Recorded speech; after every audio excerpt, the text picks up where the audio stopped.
issu d'une région d'élevage et pour parler à Planète Animaux, je voudrais simplement dire que l'élevage est en danger dans ce pays et il est en danger dans toute l'Europe et l'État, par les politiques pro-animal, pro-élevage, a son rôle tout à fait à jouer. Quel est votre positionnement au niveau de la FNSEA par rapport à l'élevage industriel ? L'élevage industriel, je ne sais pas ce que vous voulez dire par ça. Précisez votre question, s'il vous plaît. L'élevage intensif, les animaux dans des bâtiments en très grand nombre. Alors les animaux en intensif en très grand nombre, si vous êtes un consommateur lambda qui a 2 poules dans son jardin pour avoir un œuf tous les jours, ou si vous lui parlez d'un élevage avec des lots de 650 poulets comme moi, il va trouver que c'est important. S'il va chez un de mes collègues qui a 3000 poulets, il va trouver que c'est important. S'il va chez quelqu'un qui en a 20 000, il va trouver que c'est important. Il y a une réglementation en la matière qui existe, il faut l'appliquer. Et l'important, vous savez, c'est que les animaux soient heureux. Et il n'y a pas d'éleveur qui peut gagner sa vie si les animaux ne sont pas heureux. Donc selon vous, on peut associer élevage industriel et bien-être animal ? On peut associer grands élevages, c'est ça que vous voulez dire. Parce qu'industriel, je ne voudrais pas... c'est noté péjorativement. Un grand élevage avec bien-être animal sans aucun problème. Au contraire, il y a un certain nombre d'opérations d'investissement que vous ne pouvez rentabiliser que sur de grands ateliers. D'accord. Même quand il s'agit par exemple d'élevage de poules pondeuses d'un demi-million de poules ? Je ne peux pas vous dire, j'arrive pas à l'imaginer. Je suis dans un département où c'est généralement pas le modèle qu'on a chez nous. Il y a des autorisations en France, je crois, au-delà de 50 000 poules, mais j'ai un doute là-dessus. Il y a toute une réglementation qui va autoriser ou non ça. Sachez simplement que les œufs que prennent nos industriels pour faire nos petits biscuits lus ou autre chose, je cite là une belle marque, mais je pourrais citer une marque d'entreprise, la marque Repère, je ne suis pas persuadé qu'ils fassent attention à l'origine de l'œuf et qu'ils soient très regardants là-dessus. Et c'est un problème de prix et on doit être aussi présent sur ce marché-là. D'accord. Est-ce que vous pensez qu'on peut associer donc les grands élevages, comme vous dites, avec le développement durable ou même juste l'écologie ? Ah oui, sans aucun problème. Et ils doivent être associés à ça. Ils doivent être dans cette démarche-là. C'est la réalité économique. Je vais citer un exemple tout bête. Vous comme moi, vous roulez peut-être dans une... Moi, je roule en Renault. Heureusement qu'il y a des grandes usines pour faire des Renault. Si j'étais resté... je peux prendre ça dans des usines beaucoup plus petites qui font des modèles mais qui vont être beaucoup plus chers. C'est ça qui se passe sur certains produits basiques comme peut être certains jambons ou du lardon. Vous savez, il ne faut pas un élevage type familial pour avoir un lardon que vous et moi on va pouvoir acheter sous une marque dans un magasin. Quand on joue l'histoire d'œufs, c'est l'œuf le moins cher qui va rentrer dans la composition, hélas. Mais c'est la réalité. C'est mentir aux gens que de ne pas leur dire ça. Si je peux me permettre, c'est toujours difficile, je sais que vous allez en couper un maximum. Voilà, on ne peut pas mentir aux gens et il y a une réalité et c'est les choix que les gens font dans leur consommation qui font ça. Et le monde qui a évolué. Si, je ne sais pas d'où vous êtes, si vous venez ici, que vous arrêtez sur l'autoroute, vous allez prendre vite fait un petit bout de jambon ce soir dans un morceau de pain ou un œuf maillot, un œuf thon, vous saurez, vous n'avez aucune information des origines des produits. Voilà. Et pourtant, vous avez beaucoup d'éthique sans doute dans votre façon de consommer. On essaye.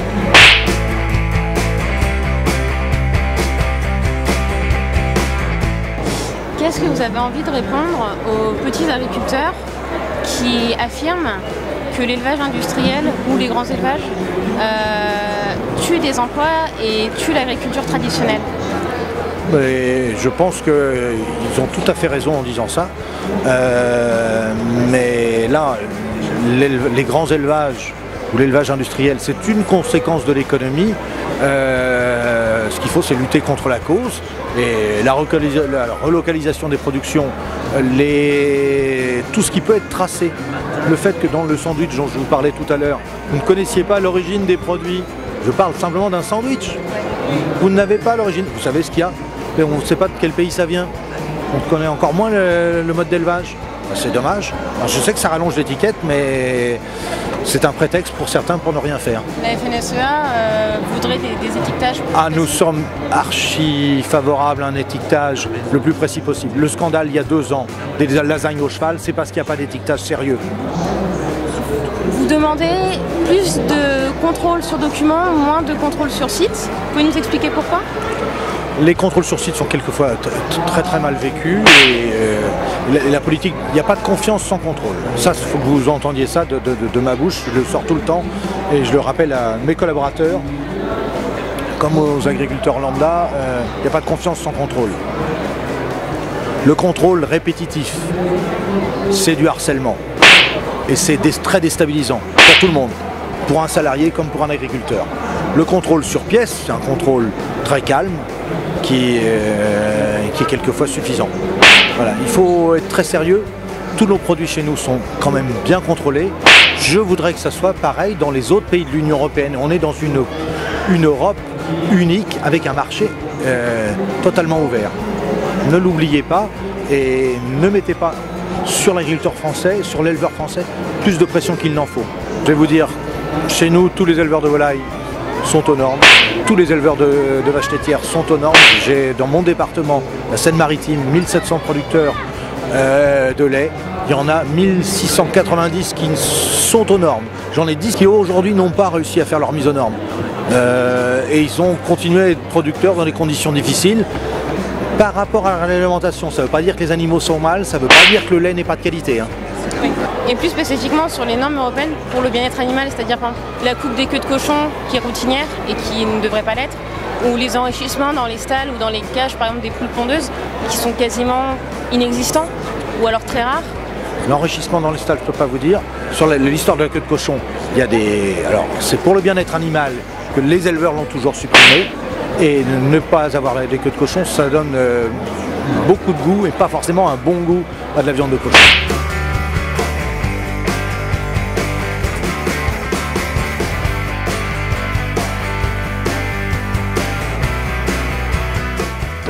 Les éleveurs essayent de trouver une solution pour répondre à ce problème, mais ce n'est pas facile et ne prenez pas des...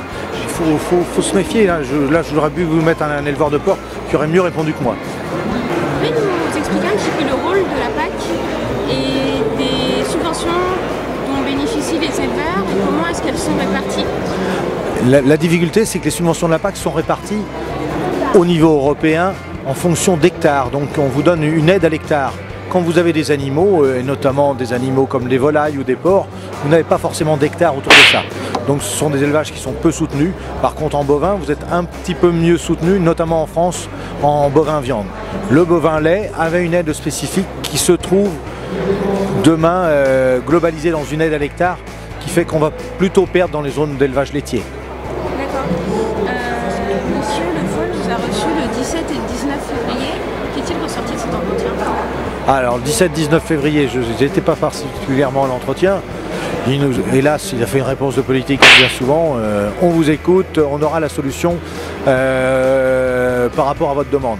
Le 19, c'était avant tout pour organiser et finaliser la conférence climat, parce que en termes de réchauffement climatique, les agriculteurs ont leur rôle à jouer pour apporter leur pierre à l'édifice de captage de carbone.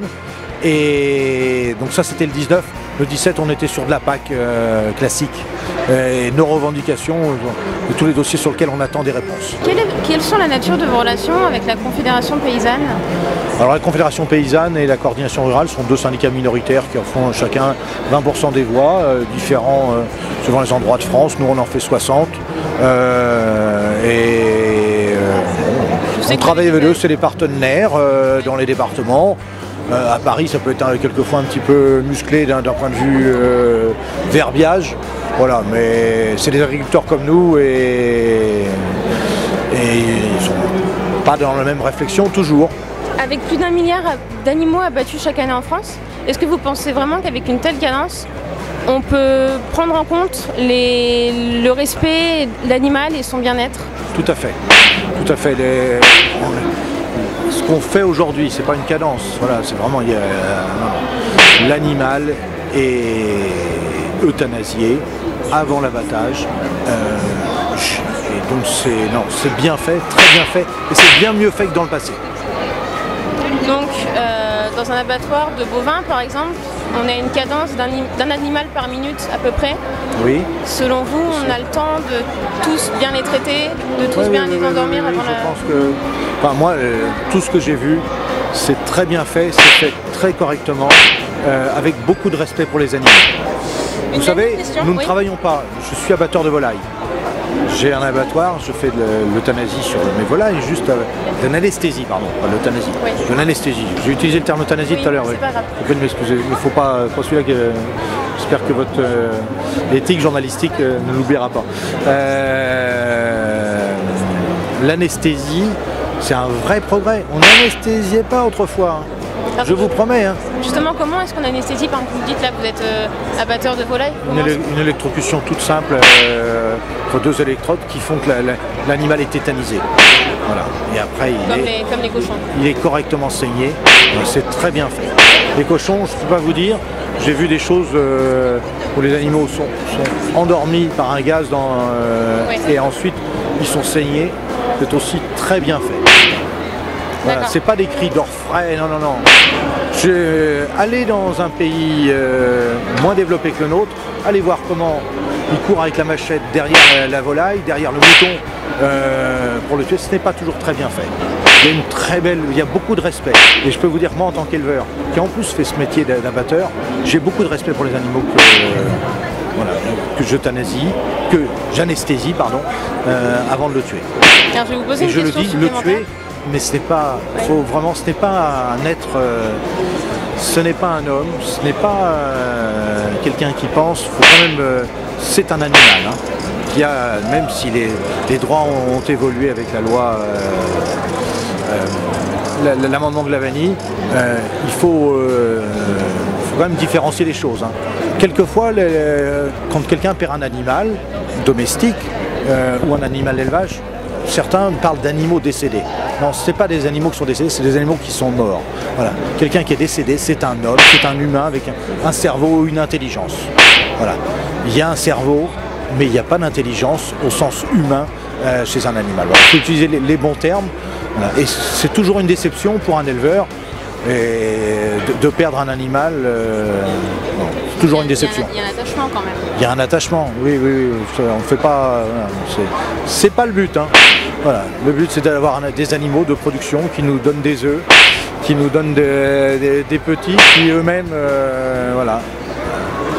Et donc, un jour, on sera très heureux d'avoir un petit bout dans une assiette. Voilà. Si tout ce qui concerne le respect animal, le bien-être est vraiment présent, pourquoi est-ce qu'on ne peut jamais rentrer avec une caméra dans un élevage, dans un abattoir? Trop souvent, certains de vos collègues n'ont pas eu l'éthique et ont tronqué le reportage. Vraiment, soyez éleveur, devenez éleveur, mettez-vous dans ce métier-là, dans cette volonté de nourrir les gens et de les nourrir correctement et de nourrir 65 millions de Français. Je ne parle pas de tout ce qu'on peut aussi exporter dans le monde. Oui. Mettez-vous dans cet esprit-là. C'est correctement fait, c'est bien fait. Avec les derniers événements, en particulier les ragondins à Nantes, le sanglier à Florange, le veau à Agen. N'oubliez pas les cochons que la CGT a conservés vivants de jeudi à dimanche dans l'abattoir d'AIM à Sainte-Cécile dans la Manche. C'est scandaleux, ces animaux n'aient pas été conservés dans de bonnes conditions. Ça, c'est un acte délibéré. L'acte de quelques idiots à tel ou tel endroit, ça, c'est pas bien. Ou tel manif. D'accord. Ne mélange, oui, non, mais bien sûr, mais là, je parle à la FNSEA et pas à la CGT. Oui. Donc, je voulais juste savoir, voilà, est-ce que vous pensez que ces événements ne vont pas empêcher que vous soyez pris au sérieux au sujet du respect de la dignité et du bien-être animal? Dans tous les pommiers, il y a une pomme véreuse, dans tous les pommiers, il y a une pomme pourrie. Et tout le monde peut faire une erreur. Sur la route, un jour, on peut dépasser le 50 à l'heure. Un jour, on peut griller un stop. C'est pas pour ça qu'on est un bandit et le dernier des salauds. D'accord, parce que Xavier Belin, peu de temps après ces événements, a dit que si c'était à refaire, il le referait et qu'il n'avait pas particulièrement de regrets. Il referait cette manifestation. Par contre, Il n'a pas applaudi les gens sur l'histoire de Ragondin, il n'a pas applaudi ce qu'il a pu se faire devant le truc d'Europe Écologie Les Verts à Toulouse. Voilà, c'est ces deux choses-là qu'il y a eu ce jour-là. Après, je ne sais pas ce que vous aviez comme autre exemple. Moi, le Florence. Florence, oui. Ah, ouais, les histoires de... C'est nul, c'est idiot, c'est bête. Mais demander, interviewer pas l'agriculteur, interviewer celui qui a un jardin et qui est défoncé par les sangliers. Vous allez voir, il a une amitié très moyenne, voilà. Demandez à l'éleveur qui a plusieurs hectares de maïs qui sont détruits et avec lesquels il ne peut pas nourrir ses animaux à cause des sangliers. C'est un vrai fléau, hein. En Seine-Maritime, mon département, on tuait il y a 25 ans 600 sangliers par an. On en tue 6000 aujourd'hui. Pas parce que les chasseurs tirent mieux, hein. Simplement parce qu'il y en a 10 fois plus. D'accord. Ça fait des dégâts. Les ragondins, ça fait des dégâts dans les digues. Ça fait des voilà, c'est pas des choses qu'on cherche à voir ce soir. Quelqu'un qui a des rats chez lui, il les empoisonne, hein. Il les conserve pas. Ou alors il les élève dans une cage. Bah, le ragondin, sachez que c'est un nuisible pour l'agriculture. D'accord. Et donc, selon vous, la façon dont ils ont été tués, d'un point de vue éthique, c'est excusable par rapport au fait que ce sont des animaux considérés comme nuisibles? Non. Non, ça se tue pas comme ça. D'accord. Ça se tue correctement. Donc vous pensez quand même que ça a été extrêmement violent et que... C'était nul, c'est bête, c'est idiot. Mais comme on peut être bête et idiot quand on est dans un mouvement de foule, quand on est alcoolisé, quand on est drogué, quand on est idiot.